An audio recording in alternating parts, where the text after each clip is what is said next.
Andrew Gabriel Kantimbo.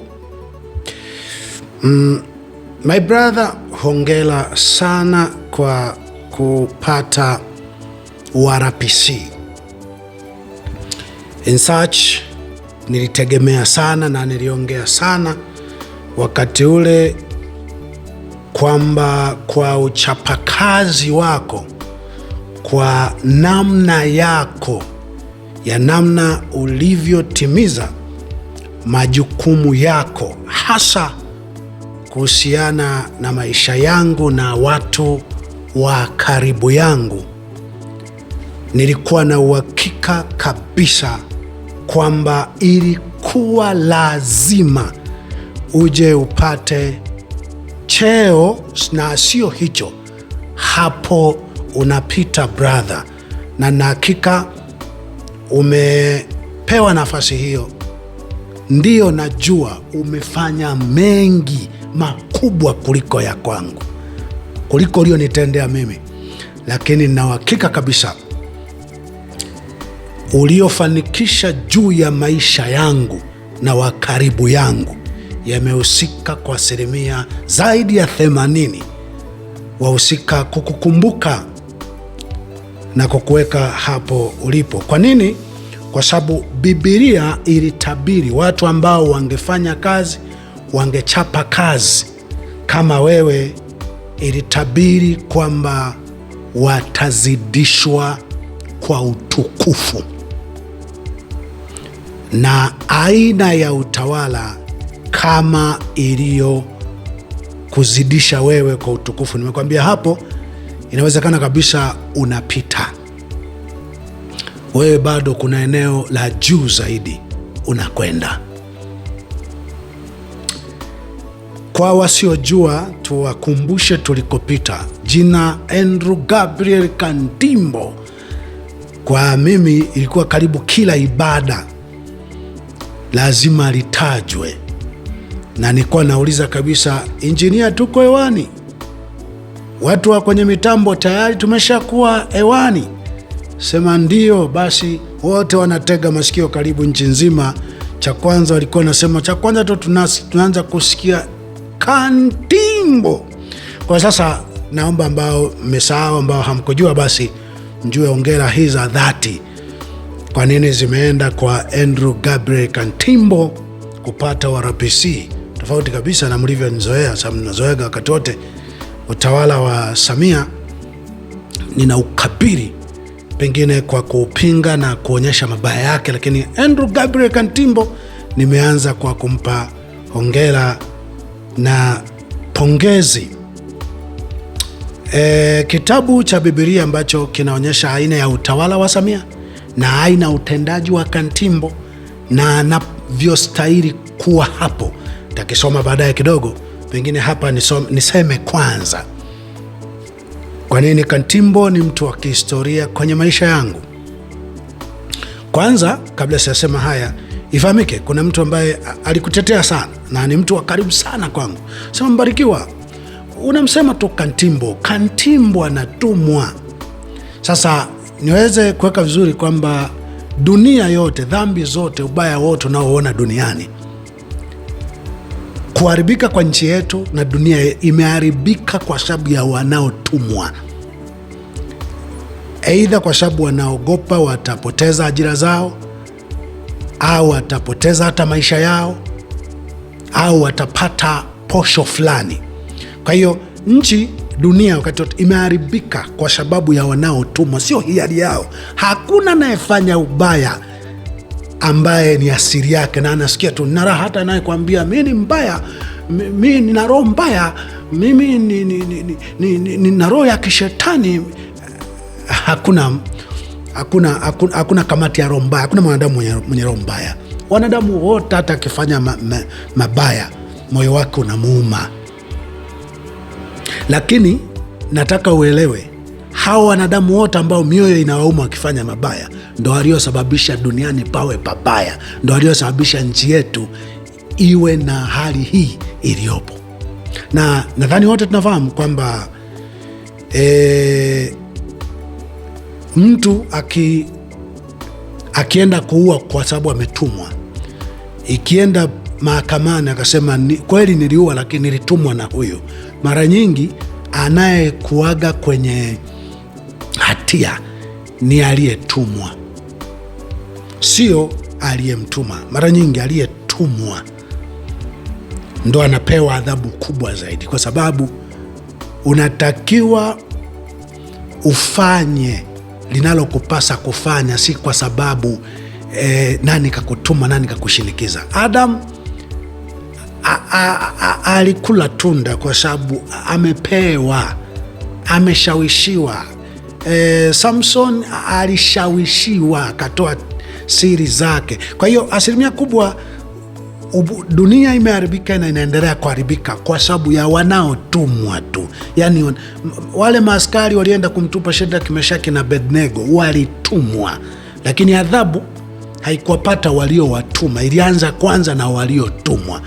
Kwa hiyo hakuna binadamu hatari mbaya ambaye unatakiwa kwa gharama yoyote kumchukia kama binadamu aliye tayari kutumwa kwenda kufanya chochote kisa tu ametumwa, ila yeye ana roho nzuri. Kwa hiyo Kantimbo ni moja kati ya binadamu wabaya, ila ingawa utawala wa Samia, nitakusomea hapa mbele kidogo, utawala wa Samia kwa namna ulivyotabiriwa kwenye Biblia ulitaka watu kama kina Kantimbo wanaoweza kutumwa popote na wakafanya kwa ukatili kuliko aliyewatuma. Kwa hiyo naomba nikujulishe mawili matatu ambayo Kantimbo yalifanikiwa moja kwa moja, direct, wazi wazi. Acha mengine ambayo anasema mchungaji, hukunijua tu, nilishafanikisha mengi sana juu yako kuliko uliokuwa unayaona. Na mimi nahisi yalikuweko mengi mabaya kuliko nilikuwa nayaona, ila nitaje niwajulishe watu ambayo niliyaona. Moja, Kantimbo ndiye aliyemkamata binti yangu Sifa mbele ya macho yangu. Yani aliniita kwenye kituo cha polisi, akajua tu lazima niende na timu ya watu. Kwanza nadhani tulitokea mahakamani, kwa akaniita, akajua lazima wale wote pale tuende pale. Baadaye akamkamata binti yangu Sifa Bonaventure Bujune kwa sababu aliimba wimbo kwamba Mbarikiwa ameuawa mtoto wake. Analalamika kwamba aliyeua amesema mimi ndo niliyeua, mnamkamata tena Mbarikiwa baada ya kumkamata yule ambaye amemlalamikia Mbarikiwa. Hata yule kumhoja mjamuoji, mnamkamata huyu kwamba amesambaza taarifa za uongo. Ngorongoro wanalia, mnatuona nyani tu. Kwa wimbo huo binti yangu Sifa Kantimbo kwa mikono yake, kwa amri yake, kwa usimamizi wake mbele yangu, alimkamata binti yangu Sifa, akampeleka kituo cha polisi cha Central cha Mbeya na kumweka kwenye chumba cha peke yake ambacho muda mwingi alikuwa peke yake, chenye baridi kali, na akamfanya ambayo aliona vema. Bila shaka yote alikuwa anatumwa. Binti yangu akatoka baada ya siku 6, akakaa kituo cha polisi bila kupelekwa mahakamani. Hiyo siku ya 6 ndo akapelekwa mahakamani na akafanya vya kufanya. Binti yangu akaenda gerezani, akalala siku moja. Kesho yake ndio akatoka akiwa amedhoofika sana, na baadaye binti yangu akaugua na akafa chini ya usimamizi wa wakubwa wa Kantimbo. Walisimamia kifo chake kwa namna ya ukatili sana, na katika vitu ambavyo naamini wanajipongeza katika watu wengi waliowafanyia ukatili, naamini kifo cha binti yangu Sifa wanajipongeza kwamba tulionyesha ukatili. Na mengine ambayo hamjui niliyajuaje? Nilijua simu ile niliyopigiwa na mfanyakazi wa hospitali usiku wa Jumapili, ambayo Jumatatu yake ndio kila kitu kilikwisha, saa 8 usiku kilikwisha. Simu ile niliyopigiwa usiku saa 4 na mfanyakazi wa hospitali, nafahamu iliamuliwa na nani, ilikuwa na makusudi gani, ninafahamu. ninafahamu kwa intelijensia yangu ya kutoka mbinguni. Kwa mchungaji, simu kaulizeni, pana simu ilipigwa saa 4 usiku wa Jumapili, alipiga moja ya muuguzi. Saa 8 kila kitu kikawa tayari. Saa 8 tulipokwenda, ilipofika asubuhi ikawa inaonekana sasa sawa, lakini tuangalie pengine masaa 24 tujiridhishe. Lakini saa 8 usiku kila kitu kilikuwa tayari kwa namna ya katili sana. Asante sana. Jambo la pili, baada ya wakubwa wa Kantimbo kufanikisha kuniweka gerezani, wiki hilo hilo Kantimbo alituma askari kwa usimamizi wake kwenda kumkamata mke wangu na kumweka polisi. Waumini wengi waliachiwa, lakini kwa sababu aliyekuwa amelengwa sana alikuwa mke wangu, akaumia sana. Alikuwa anaumwa. Cha kwanza walimnyima dawa. Vurugu na utayari wa waumini kuwa tayari wapate rote na makelele, ilibidi usiku sana ziagizwe dawa. Usiku sana, toka asubuhi alivyokamatwa, usiku sana kabindo ziagizwe dawa, kwa sababu wakaona watu wako tayari kwa lolote. Kwa hiyo sasa pengine baadaye yanaweza akawa mengi sana, na kwa sababu makelele wanapiga, watu wengi wamesikia hiyo shida na walio kwenye maeneo mengine, basi ikawa wakawaletea dawa. Kosa kubwa la kumkamata mke wangu, ndio alikuwa anatumwa, lakini ndo aliyekuwa anasimamia. Kosa kubwa, kwa nini unafanya ibada nyumbani kwako? Kwa nini? Kwa nini unaruhusu watu waje nyumbani kwako msali? Na Kantimbo aliwatembelea mara kadhaa, na hasa usiku kabisa, aende kuona mnaumia kiasi gani na mimi napata raha kiasi gani. Kwa hiyo naamini brother, kwa hayo kupata RPC kwa utawala wa aina hii ambao kwa mujibu wa Biblia takusomea hapa, hakuna aliyefanya kwa sura kama hiyo. Utawala wa aina hii una apply CV ni kwa kiasi gani una roho mbaya, kwa kiasi gani umefanikisha ukatili kwenye maisha ya watu. Utawala wa aina hii ulitabiri kwamba wewe lazima utaongezewa cheo na heshima. Kwa hiyo sijashtuka, sijashangaa. 3, ikiwa hayo hayatoshi, Kantimbo aliamua jipe jina la kwamba naitwa Said Hussein Massor ili apate uhalali wa yeye kuwa mlalamikaji kwamba nimemsemea uongo. Yeye ni Andrew Gabriel Kantimbo. Kwa msiojua, mimi baada ya mkurugenzi mkuu wa usalama wa taifa aliyekuwepo wakati ule alikuwa anaitwa Said Hussein Massor, baada ya kuua mwanangu kwa sababu ambazo wakati fulani nimejadili hapo nyuma kwamba nahisi ilikuwa tu chuki ya kidini. Yani kulikuwa na nia kwamba hawa bwana asifiwe na wanaokuwa pengine wamenyoka kabisa, hawa tuendelee kuwakomoa na kuwaumiza, kwa sababu mpaka leo ya kuua mtoto. Sio aliyekosa, ni malaika wa Mungu yule, ukaue mtoto. Unaona, ni hasa ni kama ilikuwa sababu ya kidini tu. Baada ya kusema ameua mtoto, alisema yeye, kwa msiofahamu, aliyekuwa mkurugenzi mkuu wa usalama wa taifa, kuna mtu kabla ya mchakato huo, kuna mtu alimwambia kwamba Mbarikiwa, baadaye hayo wengi wa nyuma mwishasikia, siku yarudia. Baadaye yule mtu, baada ya kuua mtoto, yule mtu alinitembelea kuja kunifariji, kuja kuniona baada ya matatizo hayo. Aliponiona akasikia niko kwenye msiba na tayari nimeshapewa kesi ya kwa nini unafanya ibada nyumbani kwako, wakati akuja kusajilia. Wilaya wenyewe walitoa kibali, lakini taifani ambako ningekuwa na matawi ambayo yanatumia hicho kibali ndo walikataa. Nasema hatusajili watu ambao watabaki wamenyooka tu, ni wa kweli tu. Nataka watu ambao tukisema nisifie nikiua, niombee baraka niwe naua, wao wanaomba baraka. Sio ambaye unasema mimi nitakuonya usifanye hayo. Kwa hiyo baada ya yule mtu kuja kuniona, akasikia nina kesi ya kanisa, ikabidi ampigie, walikuwa na namna ya kuingiliana, ampigie Said Hussein Mansour, mkurugenzi mkuu wa usalama wa taifa, kwa kunionyesha namba hii hapa. Chattings ambazo tulichati ni hizi hapa. Huyu mtu ndiye aliyesema mwanzoni kwamba nikuonye uwe unamsifia tu Rais Samia kama ulivyokuwa unafanya unamsifia Magufuli. Sasa anyway, sijui mengineyo, ngoja nimpigie nimwombe hili.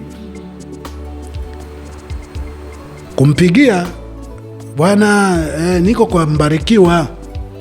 Akasema uko kwa Mbarikiwa? Ya kusikia, ya kasikia anasema naenda kwa Mbarikiwa. Sema nenda tu, simu iko raudi, nenda tu, utamuona ni mkaidi sana huyo, utamuona. Sasa akarudia yule mtu karibu mara 2 mara 3, nasema hivi, niko ndani kwake, nyumbani kwake. Sasa utamuona, we nenda tu, utamuona, ni mkaidi sana huyo, asikii, anashindana mamlaka, anapambana mamlaka. Yeye mtu akasema anyway, si unajua na kesi? Sema hiyo kesi najua, mimi ndo nimemshikilia. Sasa yule mtu anjua ni friend tu, akasema lakini si unajua kapoteza mtoto? Sema huyo mtoto sisi ndo tumefanya ili tumtulize. Bila kufanya hivyo ningeonekana sitoshi kwa nafasi hii. Yule mtu ndo akagutuka, mimi niko hapa, mke wangu yuko hapa, wote tumesikia, simu iko raudi, afanyeje? Akaanza haya bwana, na yeye akaanza kukazia pale, bila hivyo nisingetosha kwenye nafasi hii. Yule mtu, asante bwana, sawa, lakini ungemwachie kanisa tu, ungemwacha tu, mimi nitampa kibali,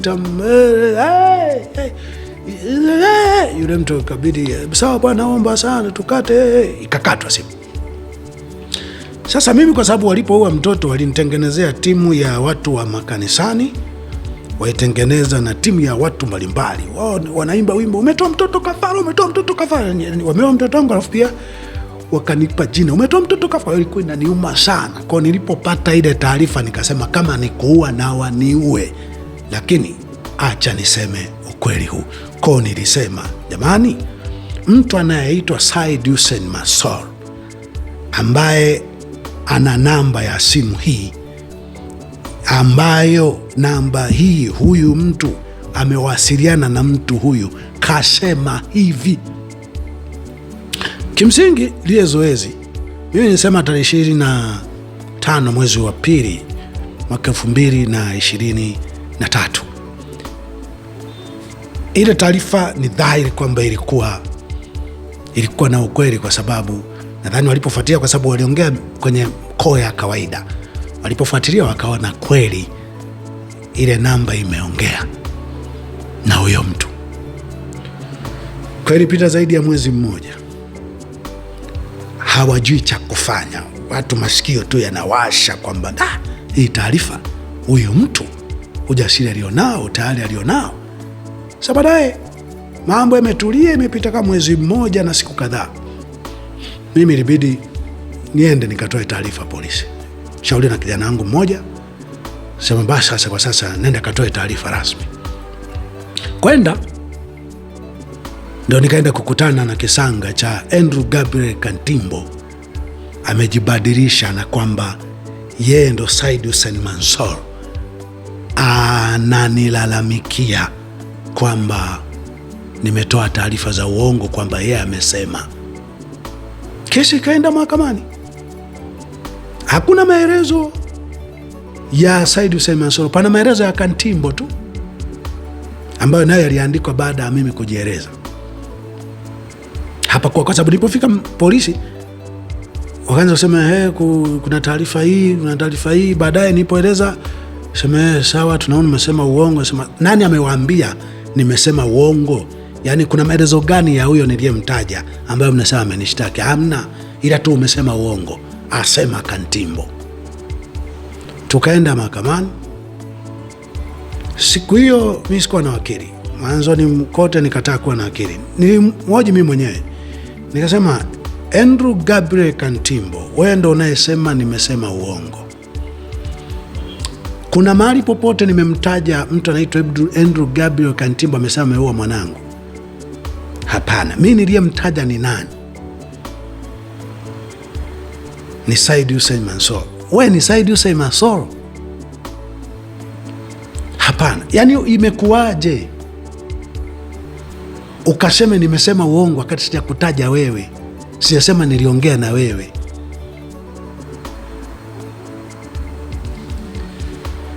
Kesi ilienda, ni kwa maajabu, ni kwa namna ya pekee ambayo wengi walishangaa ilikuwaje. Mungu aliweka ujasiri ndani ya hakimu na namna nyingi ilitokea, akanipa kushinda mbele ya Andrew Gabriel Kantimbo. Lakini kesi kwa jumla hawashindagi ya aina hiyo. Nilishindaje? Mungu anajua, aliyeniacha mpaka leo nishuhudie Andrew Gabriel Kantimbo anapewa RPC. Na mwisho, baadaye nisome Biblia na nifikishe, toe salamu zangu kwa mbadifikishie na kwa Mamposa. Katika awamu zaidi ya 10 ambazo Andrew Gabriel Kantimbo alituma askari kuja kunikamata au kuja kuniita,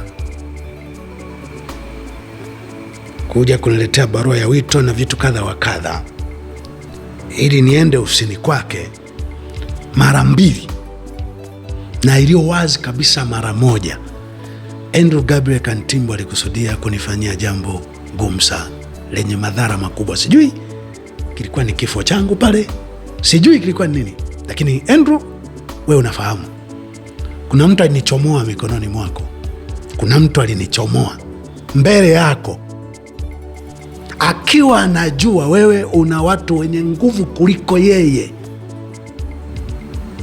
akiwa anajua una nguvu kuliko, una watu wanaokutuma, unaowatumikia wana nguvu kuliko yeye. Alinichomoa mbele yako, akisema, Mbarikiwa, nenda nyumbani, mbele yako. Lakini kilichokuwa kinafuata pale, kifuatacho ulishaniambia kabisa, uliniambia. Sasa taarifa zilipenyaje zikafika kwa mtu huyo kwenye ofisi yenu hiyo hiyo? Ukiwa unataka kutekeleza hilo jambo, akaniita mimi na wewe, ainichomoa. Na taarifa nilipata kwa sehemu kwamba nini kilikuwa kinafuata. Sasa hii nyingine ambayo tulikaa sana usini, taarifa yake nilipata kutoka kwa Mungu, kwa Baba yangu wa mbinguni. Nilipata kutoka kwa Baba yangu wa mbinguni kwamba ulikuwa umekusudia nini siku hiyo. Ndio nakumbuka siku ambayo nilikaa sana usiku ukiwa na kijana fulani. Nadhani nakumbuka siku hiyo nilikaa sana usiku ofisini kwako. Anyway, Biblia ilitabiri watu kama Kantimbo kupata cheo sana. Pengine nichambue tu kwa kina bila kusoma sana.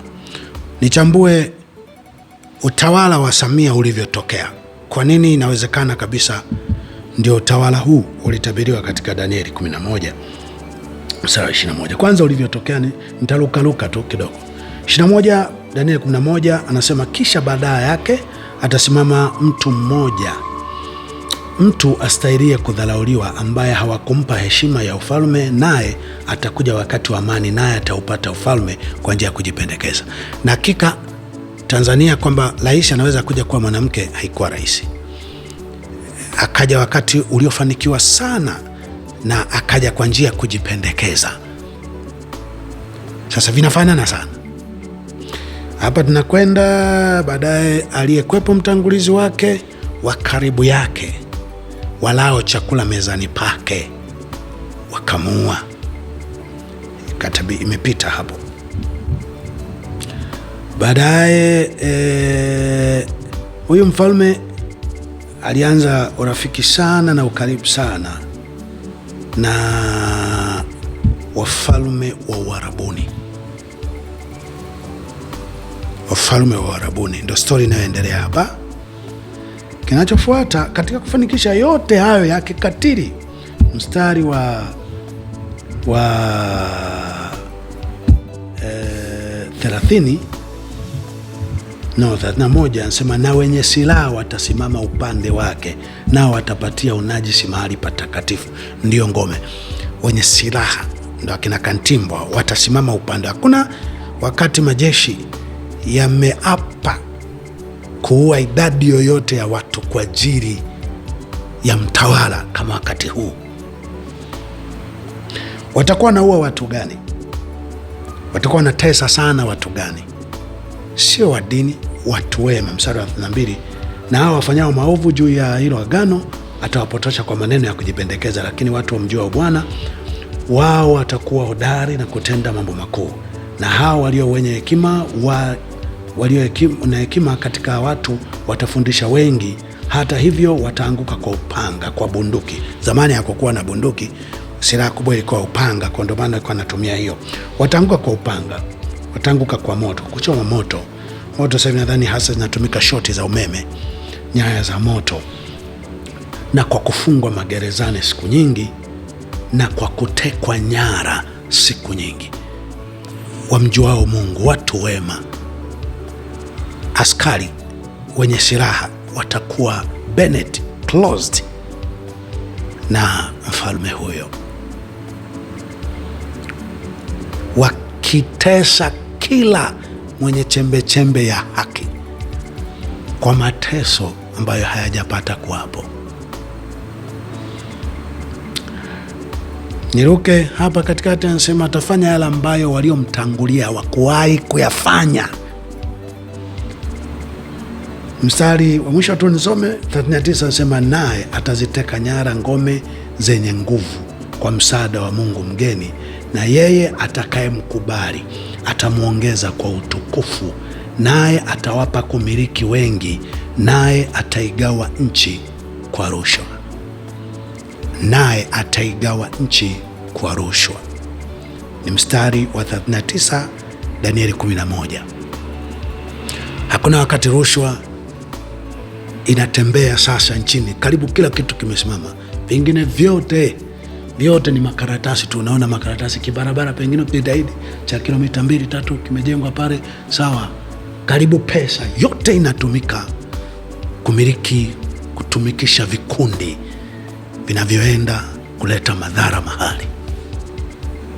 Rushwa inatembea, na anayefanikisha hayo sana anapewa kumiliki, anazidishwa kwa utukufu. Na ataziteka nyara ngome zenye nguvu. Ngome zenye nguvu kama mahakama, bunge, majeshi, vyote viko mikononi mwa mfalme huyo. Kwa hiyo Andrew Gabriel Kantimbo ni moja kati ya walionufaika na kumkubali. Wameongezwa kwa utukufu, naye amewapa kumiliki. Hongera Andrew Gabriel Kantimbo. Mwisho nimalizie kwamba nifikishie salamu zangu kwa Mwamposa ukimwambia, kwenye Biblia hatuonyeshwi picha za mhubiri na wauaji au watawala waovu, ila tuliambiwa ni nini mhubiri amemwambia mtawala kuhusiana na mauaji. Ndio maana tunajua Danieli alimwambia nini Nebukadreza, ndio maana tunajua Yohana alimwambia nini Herode, Nathan alimwambia nini Daudi, Elia alimwambia nini Ahabu, na watu wengine, Musa alimwambia nini Farao. Ni kwamba hata kama mmeongea kwa faragha na mtawala ambaye mara nyingi wanakuwaga ni waovu, wanataka ukifanya press sema umsifie, sema alivyo mzuri. Lakini kiujumla, kwa mujibu wa Biblia, tulijua ubaya wa watawala na kwamba nabii au mtu wa Mungu ameenda amekutana naye, ilifanyika press. Ndio maana tunajua, ndio maana iliandikwa, kwa sababu ingekuwa naongea kwa faragha tu yakaishia huko huko, tungeajuaje? Tunajua kwa sababu tuliambiwa zaidi kwamba mimi mhubiri nimekutana na Kantimbo, nimekutana na Adam Malima, nimekutana na Samia, nimekutana na Mwiguru, nimekutana na Wasira, nimemwambia kuhusiana na 1, 2, 3 kuhusiana na mauaji, kuhusiana na ubaya. Lakini hiki tunachopigiwa picha tu, hiki ni tafsiri na picha zile tunazoziona zingine za kwamba palikuwa na maombi ya, bila shaka ilikuwa ya kumwombea baraka ili awe mzima sana, awe salama sana anapofanikisha mambo ya kikatili haya ambayo yanamfanya akubaliwe na kuzidishiwa utukufu na kupewa kumiliki. Kwa hiyo bi yake nasema, anifikishia salamu kumwambia Mwamposa kwamba kila enzi au utawala huwa unakuwa na wahubiri ambao hutumika kwa ajili ya propaganda za kuficha udhalimu au kutakasa, kuharamisha haki, kurasimisha haramu na kuwafanya wabaya waonekane wema machoni pa watu, kwa sababu unayedhaniwa ni mhubiri mwema umemwombea baraka, ama umecheka naye, ama umekaa naye kwa amani. Kwa hiyo Mwamposa awe na uhakika tu kwamba, nadhani anajijua, ni wakati wake, ni utawala ambao utampa kumiliki, umempa kumiliki, umempa utukufu mwingi, kwa sababu ameunga mkono, amehusika kwa kipande kikubwa kufanya utawala husika. Basi waweko watu wanajua ni kawaida. Fikishia salamu kwa Mwamposa, ambie aendelee kula kuku kwa mlija, aendelee kutembea na ving'ola, aendelee kula kinachoitwa raha ama kuponda maisha. Ni wakati wake. Mimi Mbarikiwa nayeongea hapa ni mimi yule ambaye kwa ajili ya wema wangu na haki yangu, ambaye hakuna baya unaweza kusema kwa hili Mbarikiwa ustahili mabaya yote tuliyokutendea. Niko na maumivu yale ambayo yalikusudiwa. Naamini kabisa kulikuwa na maumivu yalikuwa yamekusudiwa kwamba huyu inabidi awe miongoni mwa watakaoumia sana. Niko kwenye maumivu hayo, niko kwenye mazingira yenye adha kubwa sana, na kwanza sioni ajabu, sifikiri kuficha kwamba siteseki. Nateseka sana, naumia sana, na nia yenu, lengo lenu lilikuwa tumteshe sana, tumuumize sana. Mlifanikiwa, mmeniumiza sana, na hapa nilipo ninaumia sana sana. Yani kama kuna sana ambayo huwa mnatakaga mtu aumie, mimi mlifanikiwa, ni miongoni mwa wanaoumia sana. Mke wangu mlifanikiwa, ni miongoni mwa tunaoumia sana, na tunaishi maisha yenye kuumia sana, yenye hatari sana. Tofauti na wengine, sisi tumehiari na tumekubali lolote linalofuata lenye ubaya wowote. Mungu ambaye mimi najua yuko pamoja na kimya chote hiki, najua yuko. Nina hakika wakati fulani atakuja kudhihirisha dhahiri kwamba ilikuwa afadhali chakula cha mboga mboga mahali penye mapendano kuliko ng'ombe aliyenona wakati mnachukiana. Inawezekana nikiwa hai takuja kuona Mungu akitoa malipo, akifanya jambo juu ya watu kama Kantimbo na wengine wote. Ama sivyo, inawezekana ninapokuwa siku hai, wala hata mkadhani Mbarikiwa kuna hili jambo limetukia, haitakiwa awe hai aone. Hapana. After all, kama ningeona limetokea jambo kubwa ambalo mimi najua pengine naweza likawa na maana, nipate uwezo tu wa kwamba niwarudishe watu wote ambao mumeondoa mapema. La sivyo, sidhani kama hata ukipata baya fulani, hata tunavyo onyesha kushangilia, tunaonyesha tu kuweka beacon ya hata Waisraeli alipokufa Farao walishangilia, alipokufa Herode walishangilia, lakini hakuna faida yoyote tunayoipata. Andrew Gabriel Kantimbo, umestahili kuwa hapo. Utawala huu CV ambayo inatakiwa ili uzidishwe kwa utukufu, ili upewe kumiliki, imeanzia kwenye kiwango cha ukatili wa wazi ambao uliufanya juu ya maisha yangu. Sijui mwingine kwa watu wengine wanavyokufahamu. Hongera wengine wote mliosaidia kusikiliza kwa niaba ya Andrew Gabriel Kantimbo, ama mliojifunza jambo kupitia kisa hiki. Amen.